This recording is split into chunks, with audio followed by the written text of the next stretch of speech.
Moh is just not as detailed. So while Moh has good muscle overall, I think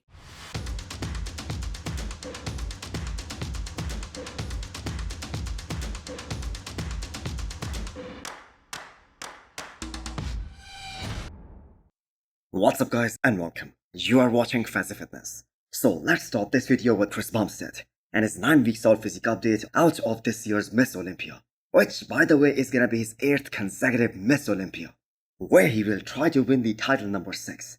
For those of you guys who do not know, he lost the first 2 against Breon Ansley. So is there anything different regarding Chris's training, especially this year, with all his injuries that he had in the recent times? Yes. If you go and check out some of the videos, specifically the recent ones, on his YouTube channel, he's focusing a lot more on the precise techniques, utilizing different tempos, rather than lifting just heavy. And by the way, lifting heavy is something Chris did throughout his professional career. And even before that, he used to go extremely hard and heavy in the gym. So would this change of approach affect his physique? Well, the thing is, the man is a genetic freak, and it's gonna look incredible nonetheless. And as his former coach Ian Valier used to say, anyone in the industry can coach Chris, and he will still be winning the Olympia title.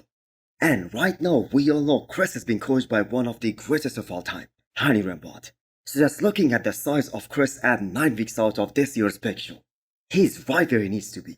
He looks big and dense, and he doesn't need to be ready at 6 weeks out of the Olympia, because the show day is all what matters. So the thing that has changed in the past few years is the fact that no one now believes that Chris can come in 90% and he can still win the Olympia. Last year when it was so close between him and Ramon Dino, everyone saw that the gap is getting closer and he cannot afford to come in at his 90% or at less than 100%.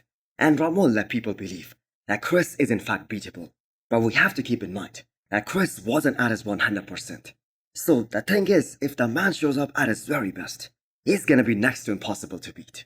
But do let me know what you guys think. What is your opinion? So talking about Ramon Dino, next up we have a 9.5 weeks out physique update of one of the best from Brazil. So there was a mutual consensus that Ramon Dino was the biggest threat to Chris Bumstead up until this year's Arnold, a one in Columbus, where a new star, Wesley Weezer, shocked the entire bodybuilding world, and he beat the man who was able to place second behind Chris Bumstead for 2 years in a row. So now a majority of the bodybuilding community believes that Wesley Weezer is the biggest threat. Now, if you have been following Ramon Dino's journey, especially post-Arnold, you must know how serious he is for redemption at this year's big show. He has been extremely focused with his training throughout this time, and that also shows in his current physique. He looks to be in a crazy shape right now for 9 weeks out, and this is only gonna get better and better from here onwards. So there is some similarity between J-Ronnie rivalry back in the day and Chris Ramon rivalry. The commonality is that Chris Aceto was coaching Jay Cutler at that time, and everyone believed that Ronnie Coleman was unbeatable. But at the end, Jay Cutler did beat Ronnie, and Chris Aceto is the one who is coaching Ramon Dino as well, when everyone thinks that C-Bomb is unbeatable, and Chris is also at the tail end of his career. So will history repeat itself? Only 9 more weeks to find out. So Ramon is putting his heart and soul into this prep, because that loss at this year's Arnold, that was a brutal one, because he did not see that coming. Actually, no one saw that coming. Talk about converting your weaknesses into your true strengths. Just look at that back double biceps of Hunter Lebrano, less than 4 weeks out of his first show of the year, Italy Pro. Huge shoulders, peaky biceps, big feather triceps, and so much detail top to bottom. That just goes to show you the work ethic of Hunter Lebrano in the recent years.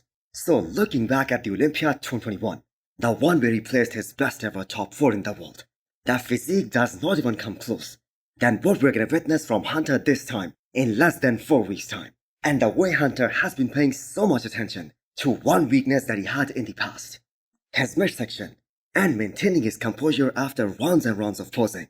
That just goes to show us his dedication.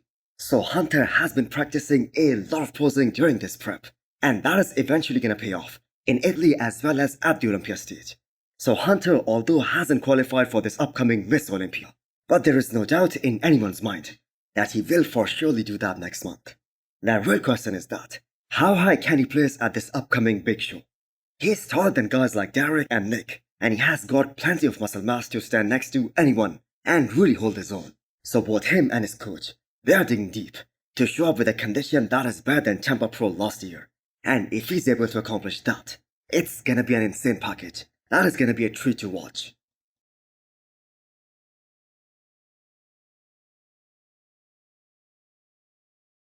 So Hadi also posted a physique update, and I'm sure if he had said that this was a recent one, taken at roughly 9 weeks out of the Olympia this year, all of us would have believed that. Because he looks so damn good. But surprise, surprise, that picture was taken at 16 weeks out. And this gives the competition a great idea on what to expect from the Persian Wolf in another 9 weeks time. So how many of you guys agree that Hadi's front double, that is one of the best in the game right now, especially in the men's open? He has those massive quads. He can pull a great vacuum to create that illusion of having a very small waist. And his conditioning from the front, I think we can all agree that is the best in the game. No one can touch Hadi in the conditioning aspect.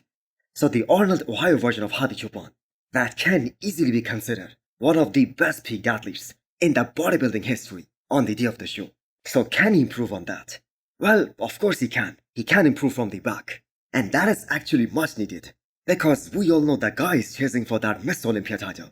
The reigning Miss Olympia, Derek Lunsford. He probably has one of the best back double biceps of all time. And he is most probably gonna come in with an even more improved back. But at the same time, Hadi's back also did look improved at this past Arnold. So one cannot imagine what Hadi must be looking right now at 9 weeks out, if he looked this good at 16 weeks out of the Olympia. But the thing is, this isn't a surprise anymore for all of us bodybuilding fans. Next up, we have an update of Moh Foda in Texas with his former coach Hany Rambod. And it's great to see him still giving so much respect to his former coach and trainer. So Foda is now 100% focused at bringing a new and improved version at his Olympia debut in October. And I'm sure he would have been really happy to hear this comment from Tyler Manion that he gave in that Tampa Pro breakdown video. So it was the lack of conditioning from Moh Foda that led him to losing to John De La Rosa.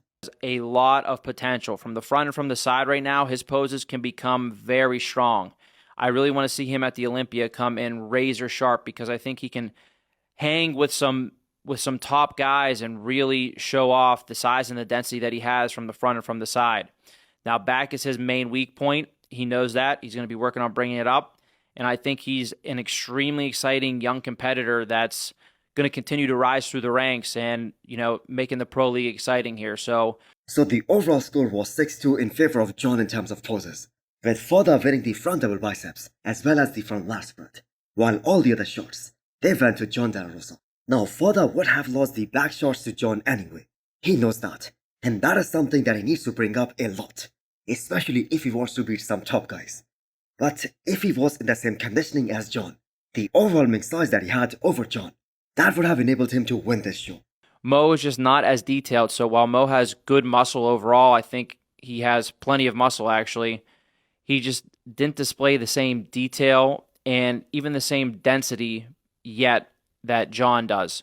So dialing in that condition, this maybe could have been different, but this was a clear shot for John for me to make it 2-1. So those breakdowns also gave us a very solid explanation that the old belief, where everyone thought that the shows are won from the back, that's not true anymore. You have to win more shots in order to win the show. So I am really excited to see what Foda can do in the next 10 weeks. Right now we have 16 guys qualified for this year's Mr. Olympia, with 3 guys making their Olympia debuts. Now if you count Behrouz Tabani in there as well, it's gonna be 4 guys. But the thing is, Behrouz has been qualifying for the Olympia for the last 2 years or so. So the other 3 right now are Martin, Foda and John Jewett. So which one of these amazing athletes do you guys think will place higher? So hit the thumbs up button if you liked the video, and smash the subscribe button if you wanna come back for more. Thanks for watching.